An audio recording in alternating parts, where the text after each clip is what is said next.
जय हिंद दोस्तों, वंदे मातरम। शमशेरा रिलीज हो चुकी है। आप सभी के नज़दीकी सिनेमाघरों में हो सकता है ये लगी हो, और हो सकता है इसके शोज़ भी कैंसिल हो रहे हो, क्योंकि जिस तरह की अर्ली बॉक्स ऑफिस रिपोर्ट निकल कर सामने आई है, रिव्यू तो देखिए ख़राब ही आया था, थिएटर्स खाली पड़े थे, और जो कलेक्शन की रिपोर्ट भी निकल कर सामने आई वो भी कोई खास नहीं है और बता रही है कि भाई मूवी अच्छा कलेक्शन नहीं कर पाई है। लेकिन इस मूवी में एक बार फिर से वही जातिवाद का मुद्दा उठ गया है। जातिवाद वही जिसके बारे में कहा जाता है कि भाई जाति वो चीज़ होती है जो कि जाति नहीं। लेकिन अगर आपको समय के साथ आगे बढ़ना है तो कहीं ना कहीं आपको इन पुरानी कहावतों को पीछे छोड़कर आगे बढ़ना होगा। अपने धर्म, कलर, रेस, इन सभी चीज़ों को कहीं ना कहीं साइड में रखकर आपको भविष्य की तरफ देखना होगा, वरना आप इन्हीं सब चीज़ों में उलझे रह जाएंगे और कभी आप आगे नहीं बढ़ पाएंगे। ये रूढ़िवादी सोचें हैं जो कि कहीं ना कहीं आपके पैरों में बेड़ियाँ बनकर पड़ी रहती हैं। हालांकि आज की हमारी सोसाइटी इन चीज़ों में काफ़ी हद तक ऊपर उठ चुकी है। कहीं कहीं पर फिर भी आपको आज की डेट में जातिवाद मिल जाएगा, लेकिन हाँ, ऑल इन ऑल जो नई जनरेशन आ रही है वो इन चीज़ों को उतनी गंभीरता से नहीं लेती, जाति वाली चीज़ों को।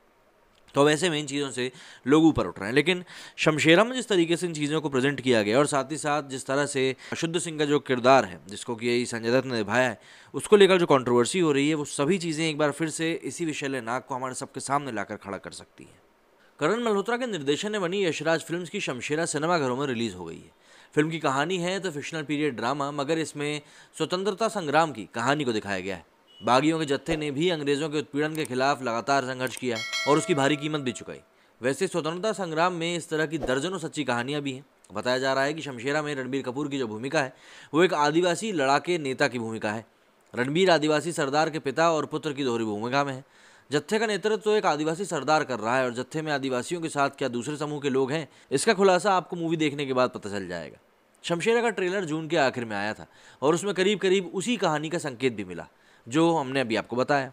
शमशेरा की कहानी ब्रिटिश राज की है। बागियों का जत्था सेठों महाराजों को लूटता है।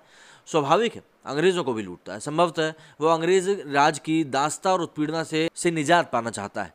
अंग्रेज समूचा जोर लगाने के बावजूद आदिवासी सरदार को काबू करने में नाकाम ही रहते हैं। बाद में आदिवासियों की बगावत को चलने का अंग्रेजों ने शुद्ध सिंह नाम के एक क्रूर अफसर को इसकी जिम्मेदारी दे दी। बाप बेटे की कहानी क्या है और शुद्ध सिंह आदिवासी जत्थे से कैसे निपटता है, फिल्म में बस यही सब दिखाया गया है। फिल्म का ट्रेलर काफ़ी पसंद किया गया था, लेकिन एक बागी के किरदार में रणबीर कपूर के लुक ने सहजी लोगों का ध्यान खींचा था। शुद्ध सिंह फिल्म का दूसरा सबसे बड़ा किरदार है, जिसकी झलकी सामने आने के बाद से ही वो आकर्षण का केंद्र बना हुआ है। शुद्ध सिंह असल में फिल्म का मुख्य विलन भी है। संजय दत्त इसे निभा रहे हैं।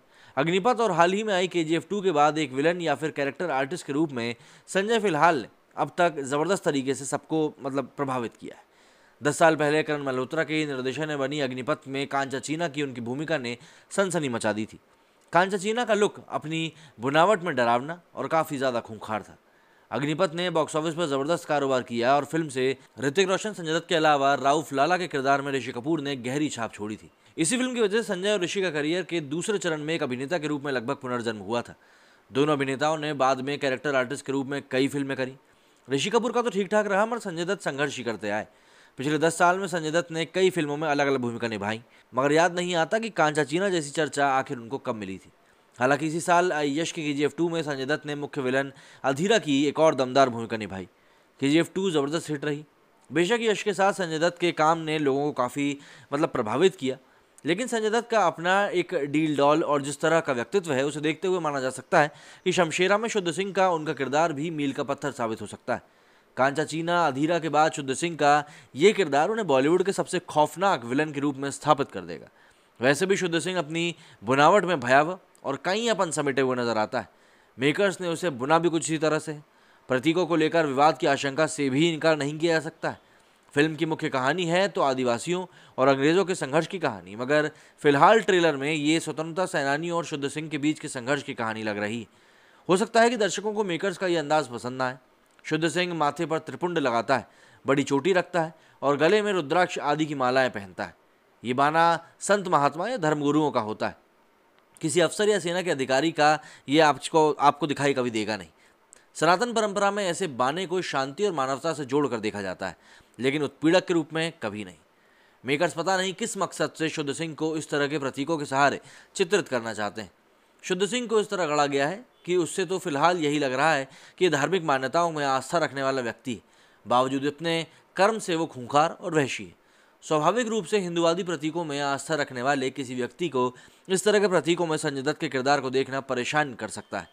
चूँकि कहानी में नायक को आदिवासी समुदाय से बताया गया है, तो इसे सनातन परंपरा में बंटवारे की एक कोशिश के रूप में भी देखा जाए तो बिल्कुल हैरानी नहीं होगी। वैसे भी जब फिल्म का ट्रेलर आया था तब एक धड़े ने आलोचना भी करी थी और कहा था कि आखिर बॉलीवुड और दक्षिण के सिनेमा की सोच में यही फर्क है। लोगों ने कहा था कि भारतीय संदर्भों में एस एस राजमौली आरआरआर में आदिवासी विद्रोह की कहानी को भारतीयता में समेट कर दिखाते हैं। ऐसी कहानी जो अपने मकसद में अलग अलग जाति धर्म के भारतीयों को एक राष्ट्रीय सूत्र से जोड़ने का काम करती है, जबकि वो हकीकत में ही घटी घटनाओं से प्रेरित है। अंग्रेजों की दास्ता और जुल्म के खिलाफ बलिदान देने वाले बिरसा मुंडा जैसे अमर आदिवासी शहीदों पर बॉलीवुड फिल्म बनाने के बारे में नहीं सोच सकता। अब तो ऐसा लगता है जैसे किसी बड़े पंडित को दक्षिण से आकर यहाँ पर फिल्म बनानी पड़ेगी। दूसरी ओर बॉलीवुड में बन रही शमशेरा का मकसद अलग अलग जाति धर्म के बीच राष्ट्रीय एकता को बनाने के बजाय उन्हें उनके प्रतीकों के जरिए अलग अलग रखने की कोशिश दिखाई पड़ती है। और अगर एक मिनट के लिए लोगों के आरोपों को सही मान भी लिया जाए तो यशराज की फिल्म में शमशेरा और शुद्ध सिंह का जो संघर्ष अंग्रेजों और भारतीयों का संघर्ष गुलामी और स्वतंत्रता के संघर्ष में कहीं ज़्यादा भारतीय समाज के अंतर्गत जातियों के संघर्ष की स्थापना को बल देता है, अतीत की दूसरी स्याह कड़वी सच्चाइयों पर चादर डाल देता है।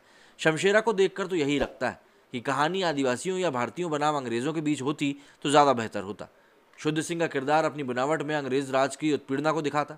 शमशेरा के मेकर्स को जाति उत्पीड़न की एक काल्पनिक कहानी ही दिखानी थी। उन्हें सलीम जावेद की तरह किसी गांव की कहानी उठानी थी जिसमें नायक की जाति का पता तो नहीं चलता मगर विलन कोई ठाकुर पुजारी या लाला ही होता है। इंडिपेंडेंस की जो भी लड़ाई हुई थी उसकी कहानियों को जाति चश्मे से दिखाना काफ़ी बड़ा धोखा सा प्रतीत होता है, वो भी आज के समय में जबकि पब्लिक अब आगे बढ़ चुकी है। तो ऐसे में अगर त्रिपुंड को देखकर किसी की हिंदू भावनाएं आहत हो जाती हैं तो आप क्या कहेंगे? क्योंकि आपने जब इस किरदार को बुना था, जब ये लड़ाई झगड़े को बुना था, जब आपने इसकी पटकथा लिखी थी, तब यही सारी चीज़ें आपके दिमाग में अवश्य रूप से रही होंगी। क्योंकि अगर ऐसा नहीं होता तो आप कुछ ना कुछ तो सही तरीके से इसको करने की सोचते। क्योंकि आपने जो यहाँ पर पोर्ट्रे किया है वो सीधे सीधे तौर पर एक मतलब जो पार्टीशन हम लोग करते हैं ना, लोगों को आपस में तोड़ने का जो काम करते हैं, वो एक बार फिर से ये कर सकता है, जो कि एक लंबे समय तक हमने भारतीय सिनेमा में खासतौर पर हिंदी सिनेमा में देखा भी कि पुजारी ठाकुर या पंडित हमेशा बुरे ही होते थे, लालची ही होते थे, कपटी ही होते थे। जबकि असल ज़िंदगी में जो लोग बुरा बर्ताव करते हैं, दुनिया भर में बम फोड़ते हैं, वो हमेशा बिल्कुल यारों के यार बनकर निकलते थे। आपका इस बारे में क्या कहना है मुझे कमेंट सेक्शन में ज़रूर बताएं। जय हिंद, जय भारत।